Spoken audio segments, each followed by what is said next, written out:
in Evansville. We've had controversy involving Tom DeEath. We've had an injury with one driver, Ron Snyder, but we're told he's going to be all right. Time for the final preliminary heat of the day. This is the Miller American Turbine, which will go out to face the 711 Turbine, which is owned by Steve Woomer. Miller losing to the Budweiser earlier. Here's Woomer on the left in the 711 crew. Only 3 boats running now. The Oboy Alberto unable to start the engine, so we'll have 2 turbines and a piston engine for Heat 2B. And the Miller American right on the button. Where's the 711? Here comes the Miss Freedom Festival with Jack Schaefer Jr. There's the 711 with Steve Reynolds. More power problems for that super sleek boat. And the crew has got to be discouraged because they know when it is healthy, very, very few boats can even match it, let alone beat it. In the meantime, Chip Hanauer, a winner of 5 races last year, won his 5th straight Gold Cup in Detroit this year, won 2 overall in 1986. He is in first place going into the first turn on the Ohio River. Second place right now belonging to Jack Schaefer and the Miss Freedom Festival, the boat renamed at the beginning of the day right after it qualified. Steve Reynolds giving chase. You can hear the compressor stall. Jerry Verhill, the crew chief for the 711. I know he's discouraged as he talks with Steve Reynolds, the driver, over the 2-way radio. Here comes Reynolds moving back into second place in the 711 down the back chute. The straight back chute with a dog leg down the main straightaway, where Chip Hanauer is headed right now in the beautiful Miller American. Hanauer moving right along. As a matter of fact, his lap speed right now at 130 miles per hour for lap number 1. The 711 moving into second place at about 99 miles per hour. That's an average for the lap. Of course, he was very slow earlier on. And in third place, Jack Schaefer Jr. out of California, driving Ed Cooper's Miss Freedom Festival. The Miller American was beaten earlier in Heat 1A against the Budweiser and Jim Kropfeld. The boat performing beautifully. Hanauer did not like the setup of the boat. They have changed it, and now he is moving along quite well, thank you. Second place, 711 and Steve Reynolds. And again, that familiar sound of an engine that needs either more air, more fuel. The turbine engine, and this, the boat built by Chuck Tickling. We'll talk about that more as the heat continues. Again, Chip Hanauer coming around the east turn. And this is a tremendous lap. We've got to get a time on him as he hugs the buoys coming down the main straightaway again. Again, the 711 in second place. But Hanauer is screaming. Here we go. We've got an official time. You might have heard it on the PA. 131.723. That is a new competition lap record here in Evansville on this 2-mile course. 131.723 miles per hour. A new competition lap record. Jim Kropfeld set the record just 1 heat ago. And here comes the Miller American topping that already. So I would say that Hanauer is quite happy with the setup of this boat. Running the fastest lap in competition that has ever taken place here in Evansville in over 8 years of racing. This boat built by Chuck Hickling out of Seattle. Meticulous boat. Built in the backyard of Hickling in Seattle. Doesn't believe in sponsors, just likes to race. Took his sweet time putting it together, and it is beautiful. The Miller American coming down the main straightaway again.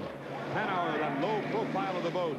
And again, the 711 with that big scoop up behind the driver, Steve Reynolds, hoping to suck more air, ram it into that Lycoming L7 turbine engine with 2,650 horsepower. But right now, he's not getting that kind of horsepower as he's struggling along, hoping to get at least second place points.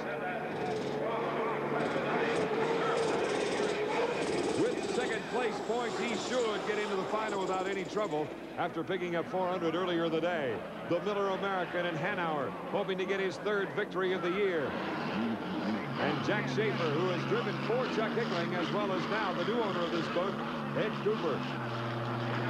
It's got a stock Allison in it. No turbocharged, no supercharged system. Strictly a stock Allison, but he's doing just fine. Qualified earlier in the day and might even get into the final. The 711 again coming down in front of better than 70,000 Indiana fans. People coming down from Cincinnati, Louisville, and the rest of the state of Indiana, even Indianapolis. As you see the Miller American rolling along in that first turn here on the 2-mile course. Reynolds simply taking it easy now in the 711, trying to get the points and hopefully get an engine change and then go for it in the final. Jack Schaefer getting 3 times a rougher ride sitting in the behind the engine rather than up front on a cab over design, much like the Miller American here. Getting bounced around is Hanauer, but you see how well this boat recovers. And that is one of the keys to this Lucero design and built boat. It recovers so quickly. And now Hanauer coming down the straightaway here in Evansville. The checkered flag awaiting. Another 400 points for Chip Hanauer. He's in the final and will meet the other turbines. Second place to the 7-11. He has one more lap to go, but he will pick up second place points.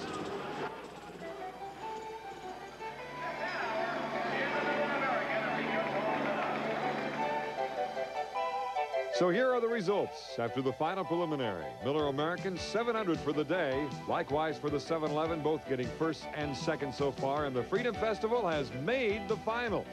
Down to the pits. Chip, a new lap record. Seems though your problems of earlier have been corrected. Well, we're getting there. You know, we knew we really had a bad setup in that first heat, and we had to make some drastic changes to get the boat ride better, and I think it's improved. This might be the toughest competition of the year coming up. Yeah, I think we've got a really good boat race coming. Chip Hanauer with the win. Don? Jim will set the stage for the final here in Evansville right after this.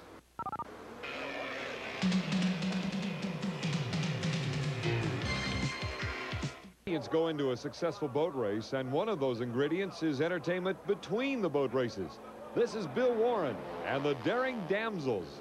Yes, those are two women wing walkers, the only two in the country that we know of, and they always put on a great show. And meanwhile, back in the pits, 7-11 putting in a new engine. Let's talk to three of the turbine drivers. Steve, some engine problems in 2B. You don't have one of your hotter engines now. What about it for the final? Well, this is not our bullet, but it's not our worst engine either. We're still chasing the fuel starvation problem and the over-temp problem. I'm really not sure where it is. I don't know that we know. We're just going to take a systematic approach to it like we have at the beginning of the year. You track one thing down at a time, and then we're going to continue to do that process. The engine that we've got in there is a good engine, and I guarantee you that this team will get everything there is to be had from it. Jim, I think in '86, this may be the first time you've gone after Chip with darn equal equipment. Well, I'd say we're pretty equal. You know, I broke the record with my heat, and he went out and broke that by about a half a mile an hour. So it's going to come down to good driving and getting a good start. And, you know, I really think that you're going to see the record broken again in the final. The guys down the beach and Cropfeld and them, they're going to run real strong. And, you know, we've got to have our act together. Chip's got to make a good start and get us to the first turn with the boys. Are we going to see you and, of course, Jim out in the infield again dodging around, or where would you like to be?